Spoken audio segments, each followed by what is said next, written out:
Erica's problems are still not over. The tribal territories are heavily patrolled by bush police, even in remote areas. Being tipped off about Erica's arrival. He's calling us. He's asking where are you going. क्या बात है हमारे जहाँ होंगी लोग रहते हैं ना आपको परमिशन है इसके पास है आप जा सकते हैं आप फॉरन नहीं जा सकता फॉरन नहीं जा सकता he is saying that you can go but foreigner is not allowed. I can go. No, he is saying that you cannot. I cannot. We put in all the applications properly. एक बार That's for tourists, surely. Tribal area में तो आप बिल्कुल नहीं जा सकते हैं आपको परमिशन है होगा. Can we talk to anybody back in the town? Going to have last time you see we made all that. For Erica, it's a huge disappointment, but this time there is no time to lose, so it's left to Lalji Singh to carry on with the research project whilst Erica cools her heels. It will be Lalji Singh's first encounter with the Ongi people he's been studying for so long.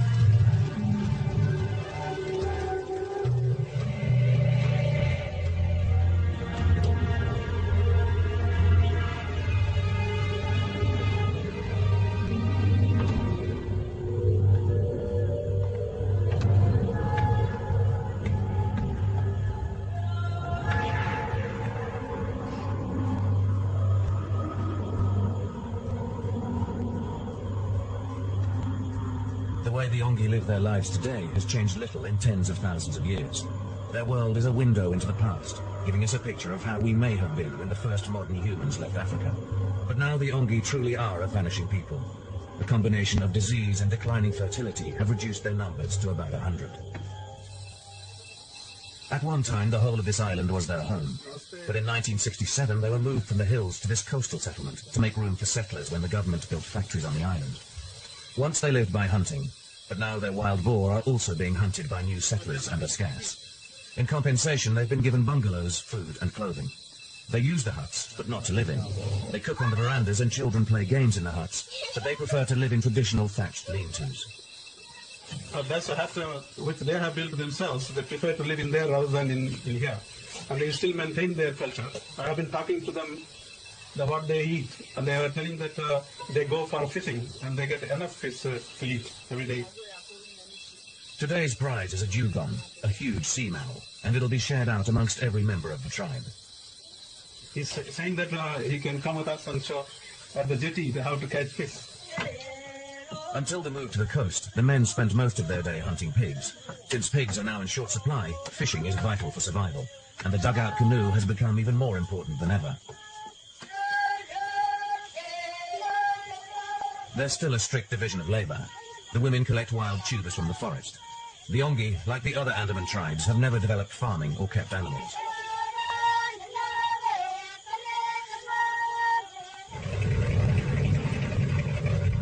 Banned from the Ongi settlement and left to her own devices, Erica's had plenty of time to see for herself what's going on. It's quite a complicated place. It's utterly beautiful. It's changing so much, and things have to change. There has to be progress. At the same time, it's just sad to see people losing their culture. New settlers from other parts of Asia with a more complex culture based on farming and commerce are swamping the Ongi communities. I suppose it's idealistic to say there can't be any change. There's got to be change, but not for the worse of people. They get handed food, they sit around all day long, apparently doing nothing, ill, dejected, no fertility rate. And why is that? We heard one of the drivers saying earlier on that if this is so-called civilization, then it's the wrong thing to do, handing people things. The Ongi are surviving, but only just. And for how long?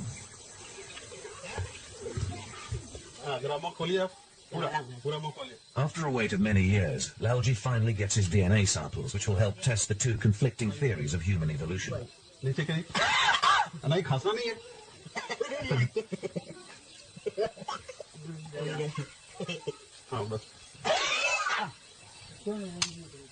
His plan is to sample every male in the community to complete his picture of the Y chromosome.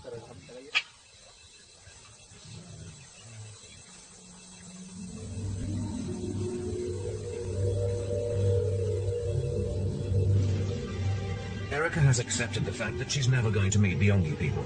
It's time to leave. But at the last moment, she has a strange encounter. I was quite overwhelmed. Even before they came close, I could see from their outlines. They weren't Indian people. They just looked so different. And I was curious, and as I said, I was staring like mad.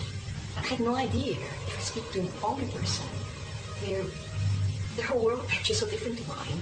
I don't have a clue what I would start asking about. Whatever I asked about is loaded with my own history. I work with Dr. Lalji Singh and the origins of the Yongi people. Have you heard of Dr. Singh? Because I think he's done work with the Yongi before. And these people were sitting there. I just wanted to kind of touch them and go up to them. So there is a shyness, but also a curiosity. Can you tell me where they're going?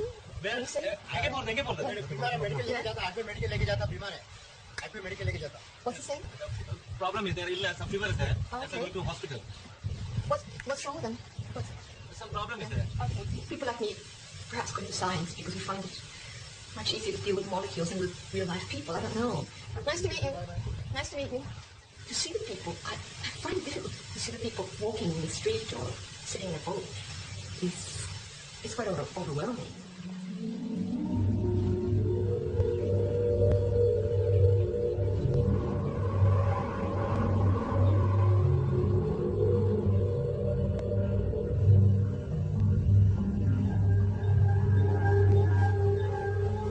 For Erica and Lalji, this expedition has turned into a great success.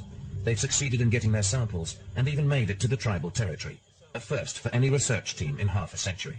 From a scientific point of view, this trip's been a great success that you were able to go in there and collect these extra samples. We have collected now 46 additional samples, and that is quite substantial considering the fact that total Yongi's number is about 100. But I'm still very disappointed that I wasn't able to go in to have a look because I'd heard a lot of things about the state in which the Yongi people are living since they've been resettled.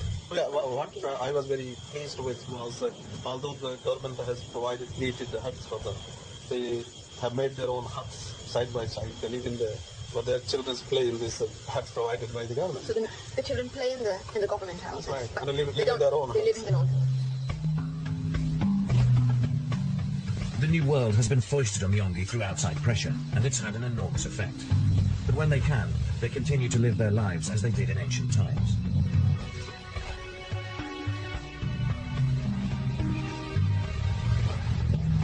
Fishing without nets or lines, relying on the fish in the sea and harvesting the forest.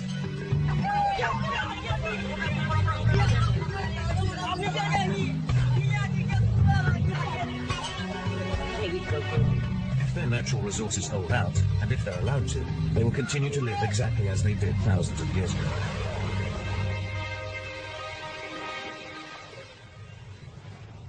But what does the new DNA reveal about the origins of the Andaman Islanders and how they fit into the story of human evolution?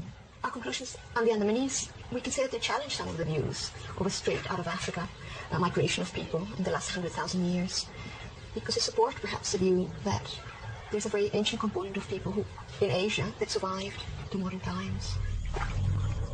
The Andamanese people may provide living proof that when modern humans spread across the world 100,000 years ago, they did not simply wipe out the earlier groups of humans, but might have bred with them. The new DNA seems to confirm that evidence of earlier humans has been preserved to the present day in the genes of the Andeman Islanders, just because they have been isolated from other people for such a long time. I feel sometimes open to criticism. If people are going to say, well, you're working on DNA of people while they're vanishing from the world. Do you find sometimes it's a bit sensitive and that you're open to criticism? People saying that you're almost exploiting these people? There's nothing wrong with it as long as we don't try to impose on them, let them live as they are. But time is running out. There are now only 400 islanders left. A people whose origins provide substantial evidence about our own beginnings are about to disappear. All we will be left with is their DNA. We may be about to lose our last chance to see through their eyes the world we came from. The tragedy here is not the genes being lost. The tragedy here is the culture being lost, and the languages and the stories. Because these people don't have a written history. If it's not recorded, it's going to disappear, and if people are not protected, they're going to have their culture eroded, their environment is eroded. So we're going to lose this window into the past. The The Andeman Islanders are vanishing. Their world, preserved intact from the Stone Age, will disappear. It's a troubling prospect that a people who have succeeded in remaining separate from the world are now at its mercy.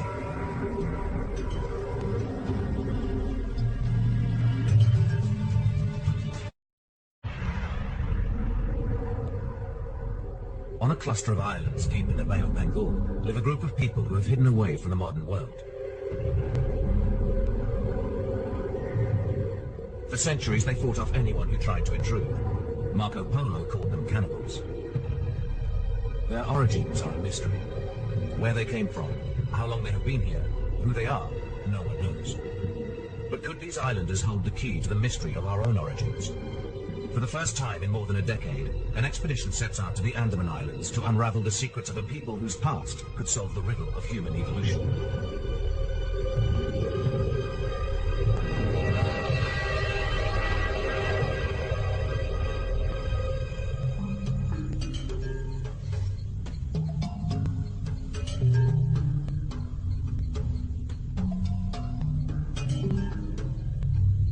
The ancient tribes of the Andamans have always mystified explorers. They live in the heart of Southeast Asia, yet are very small and very dark-skinned. They look like African pygmies. How or when they came to these islands is a puzzle. It's thought they may have been washed ashore here hundreds of years ago from a slave ship. But new evidence suggests another explanation. When biochemist Dr. Erika Hagelberg extracted DNA from Andaman hair samples gathered 100 years ago, she realized that the Andaman Islanders could be far more important than anyone had ever imagined. She had discovered what seemed to be a group of hunter-gatherers caught in a time warp. Believing that the Andaman Islanders could even be the living ancestors of modern mankind, she set out to solve the mystery of their origin. She realized their past could be a vital link to understanding the evolution of modern man.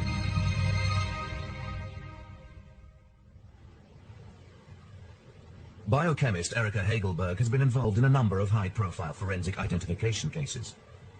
4 years ago, she came across a huge collection of hair samples gathering dust in a drawer. They had been brought back from the Andaman Islands by pioneering anthropologist Radcliffe